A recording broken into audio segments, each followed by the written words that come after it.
So dose equivalent limits. What unit is used for dose equivalent? Sievert, okay? So these units are going to be given in sieverts. What do we know about going from grays to sieverts when we're dealing with x-rays? 1 gray equals 1 sievert. There's a 1-to-1 relationship here, right? So that's good. So all we would need to know is the absorbed dose, and that would tell us what the sievert, the actual amount of biologic harm is. There's no extra information given to you once you know that you're dealing with x-rays, right? Good. So dose equivalent limits. And there's some historical stuff to this. Remind me when x-rays were discovered? What year? 18 something, right? Late 1800s, 1895. Good, 1895. And it was Wilhelm Röntgen that did that, right? That's why he gets a unit named after him that we don't even use anymore. So by 1902, 7 years later, we have the first known recommended limit. To keep historical accuracy, this is 2 years before Clarence Daly died. Remember Clarence Daly, Thomas Edison's assistant? This is 2 years before he died. And he was one of the first deaths associated with the radiation. But this guy, William Rawlins, was also exposing himself and patients to his radiation, to take dental x-rays.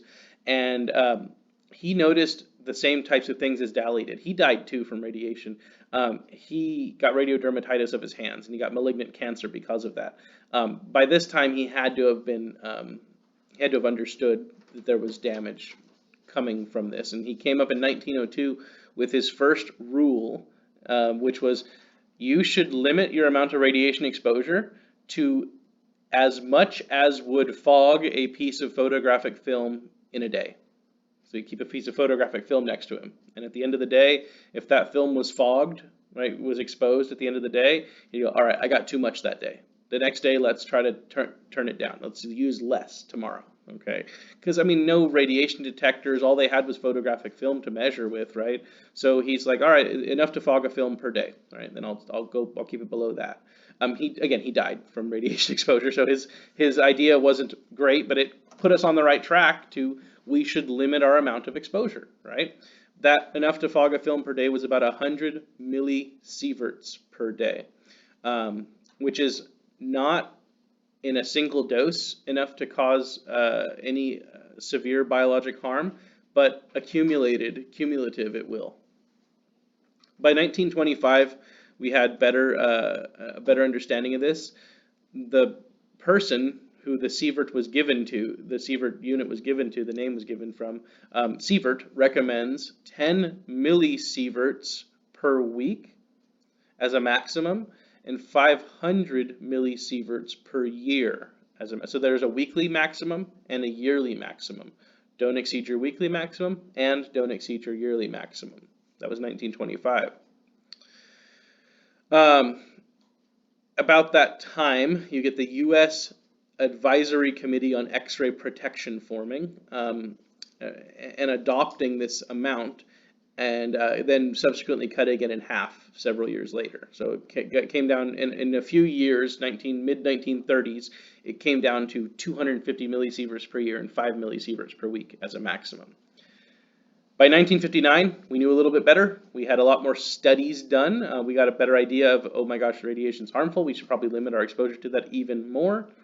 So by 1959, the National Council on Radiation Protection, NCRP, they're going to be an important organization for you to know about.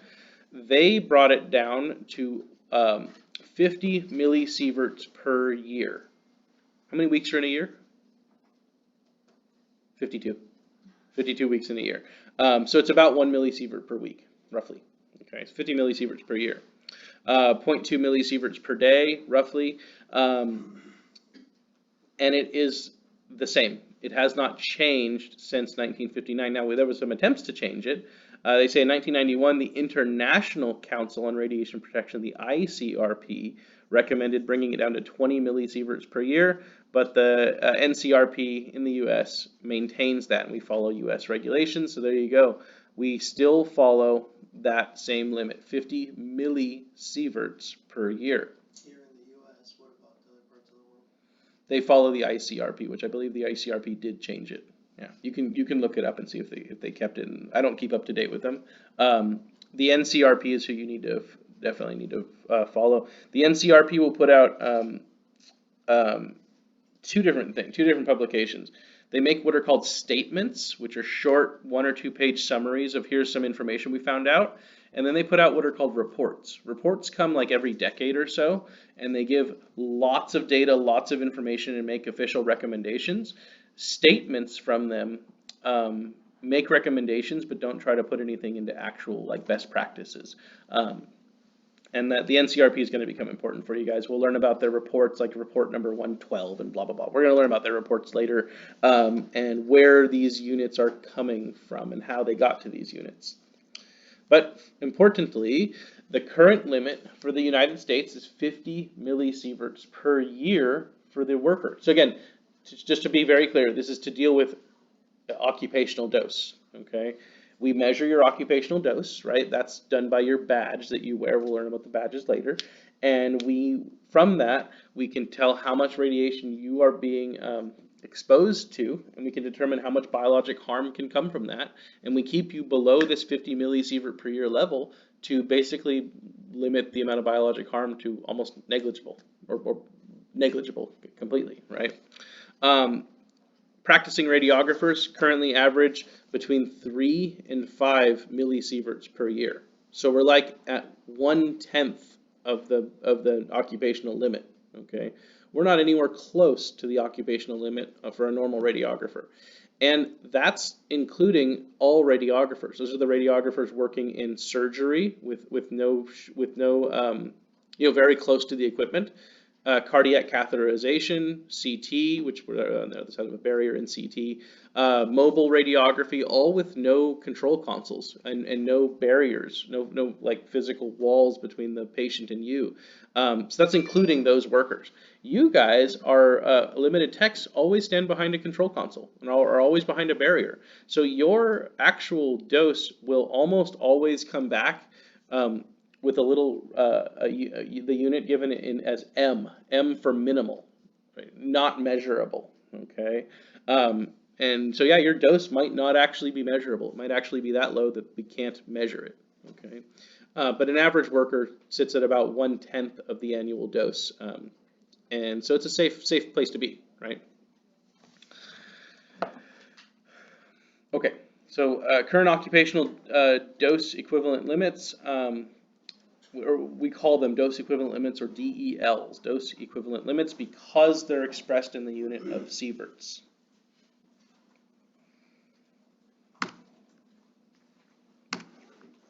There's 3 types. You learned one type, okay? The type you just heard about was called the prospective limit, but there's 3. There's cumulative lifetime, prospective, and retrospective.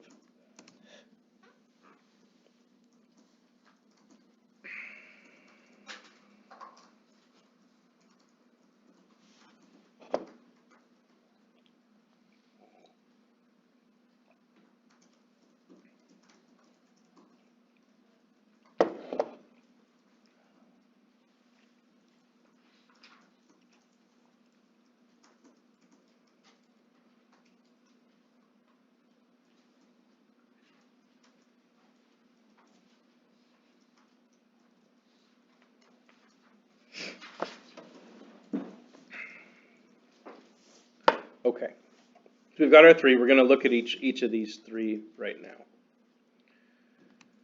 So these, and all of these, really for our purposes, the first 2 are going to be the ones that we'll actually put into practice.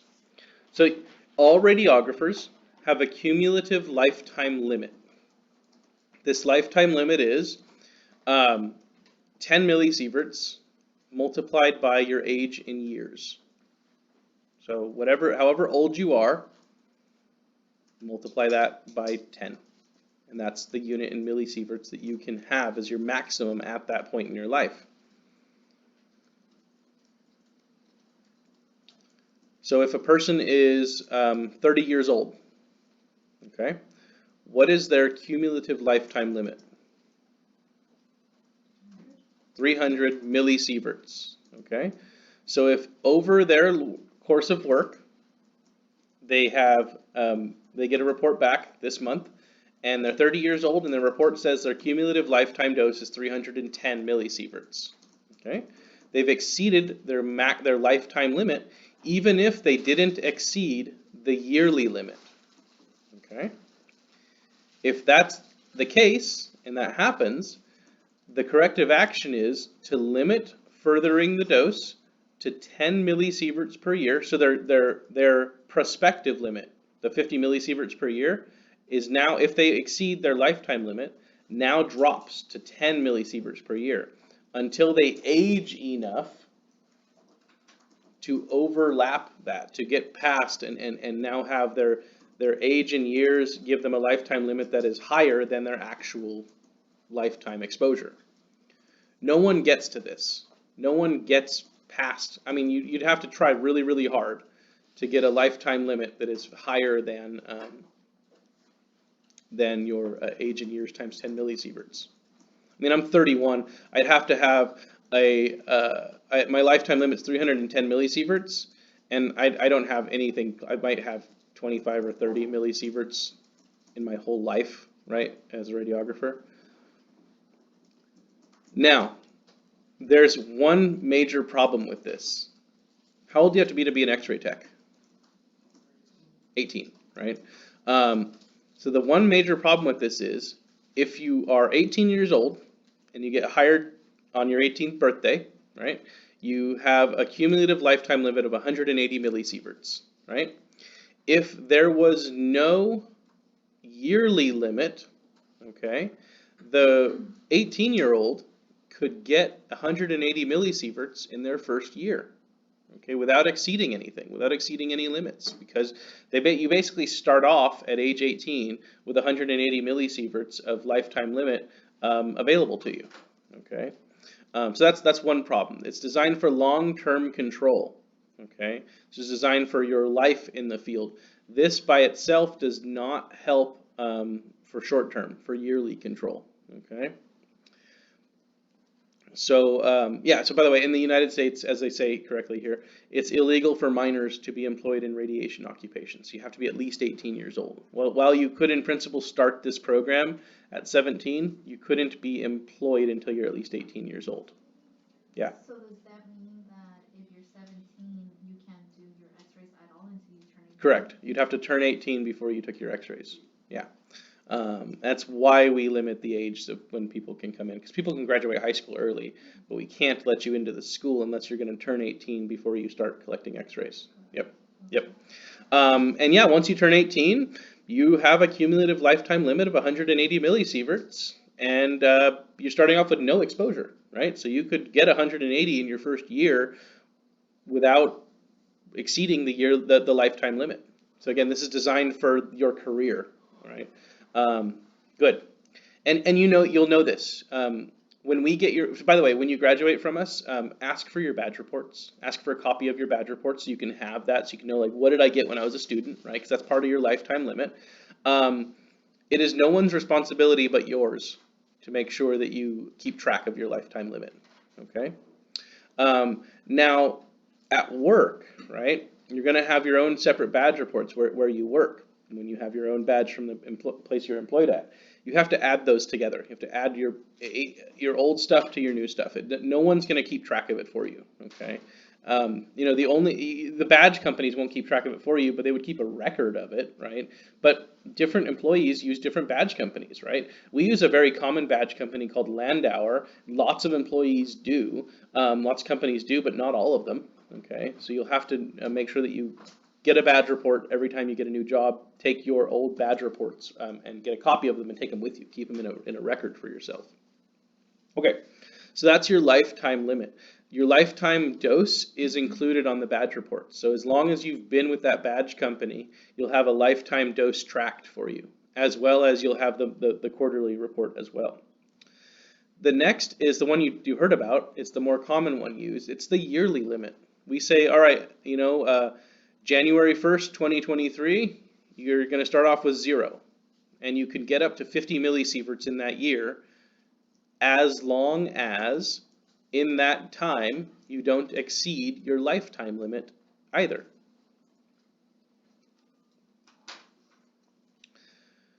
This is averaged. It's averaged across the entire year, and it's designed to restrict dose at early ages and allow for some flexibility at older ages. You're not going to get close to this unless you are spending a lot of time directly around the primary beam.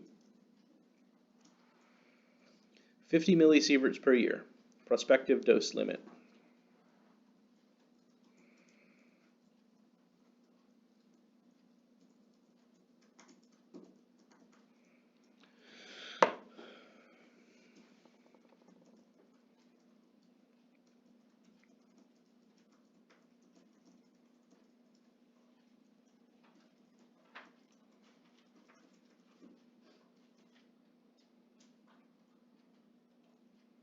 Okay. So we've got our lifetime limit. It's your age times 10 millisieverts. Up to that point in your life, that's how much you could have received. And then you have your yearly limit. You have to stay below both of them. So it's not one or the other, it's both at the same time apply. And there's one more. This third one is called the retrospective limit. This one's not necessarily used for radiographers, but it's still there. It's 30 millisieverts per quarter. So keep in mind, they have to stay under 30 millisieverts per quarter and less than 50 millisieverts per year. So that means if you got in the first quarter of let's say next year, 2023, a nuclear plant worker gets 30 millisieverts, okay, from January through March, right? 30 millisieverts.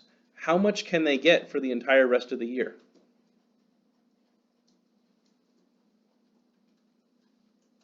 20, right? So for the whole rest of the year, they can't go up to 30 millisieverts for each quarter. They can only receive a maximum of 20 millisieverts for the entire rest of the year.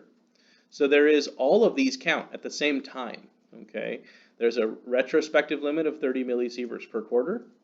Can't exceed that. You also can't exceed 50 millisieverts per year.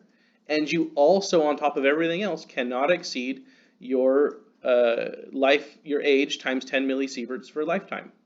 All of them at the same time. Now, you'll never get close to 30 millisieverts in a quarter. This is why we don't really use it for radiographers. So it's used in some fields to provide further guidance on the 50 millisievert per year unit limit, ensuring that so here's the main purpose for this. It's to ensure that all 50 millisieverts for the year are not reached in one quarter. Right? Because if I just told you it's 50 millisieverts per year, and you go out on day 1 and get 50 millisieverts, then like, sorry boss, I can't work for the rest of the year, right? I've gotten all my exposure for the year. Okay, this is a limit. It's a limit that's supposed to keep that from happening. So retrospective limits are not generally used in radiography, but they provide us an important reminder that radiation exposure should be more or less evenly distributed over time. And that's what's important, is to spread out your radiation exposure over time. That's what's called protracting, or in other cases, fractionation of dose. We'll learn about protraction of dose in a later lecture. But most importantly, all three of these matter at the same time. Okay, you have to keep below your lifetime limit, you have to keep below 50 millisieverts per year, and you have to keep below 30 millisieverts per quarter. And as I said, and as this said, you're not going to get anywhere close to that doing normal radiography. So even though these limits exist, we don't approach them.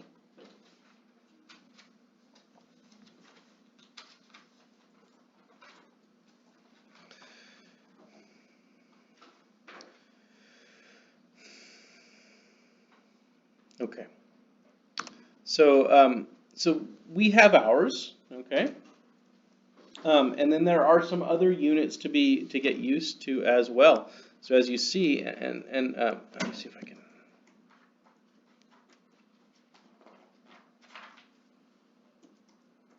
Okay.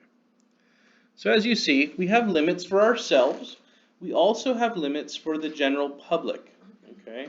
If you look down at the public, we'd like it if the public would stay below 1 millisievert per year.